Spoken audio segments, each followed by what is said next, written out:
ലക്ഷ്യത്തിലെത്തുമ്പോൾ കൈയടിക്കുന്നവരെയല്ല, ലക്ഷ്യത്തിലെത്തും വരെ കൈ പിടിച്ചവരെയാണ് നാം എപ്പോഴും ഓർക്കേണ്ടത്.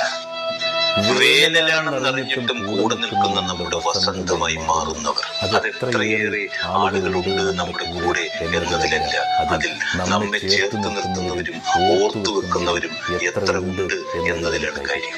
ചിലർ എപ്പോഴും കൂടെയുണ്ട്, നിഴലായിട്ടല്ല, നമ്മുടെയൊക്കെ ശ്വാസമായിട്ട്. ചേർത്ത് പിടിക്കുവാനൊരു നല്ല സ്നേഹമുണ്ടെങ്കിൽ തീരാവുന്ന സങ്കടങ്ങളൊക്കെ ഉണ്ടെന്നേ നമ്മുടെയൊക്കെ ജീവിതത്തിൽ. മിണ്ടാൻ ഒരുപാട് പേരൊന്നും വേണമെന്നില്ല, ഒരുപാട് മിണ്ടുന്ന ഒരാളായാലും മതി. അതൊന്നും ഒന്നിനോടും ഉപമിക്കുവാനാവില്ല. അത് അവരിലല്ലാതെ മറ്റാരിലും നമുക്ക് കാണുവാനുമാവില്ല. ആഗ്രഹിക്കാത്ത നിമിഷത്തിലായിരിക്കും അതൊക്കെ ചിലപ്പോൾ നമ്മളിൽ വന്നു ചേരുന്നത്. നമ്മൾ പറയാതെ തന്നെ നമ്മളെ മനസ്സിലാക്കുന്നവർ, കണ്ടുമുട്ടാൻ എന്തേ ഇത്ര വൈകിയെന്ന് പലവട്ടം ചിന്തിപ്പിക്കുന്ന നമ്മുടെ കൂട്ടുകെട്ടുകൾ.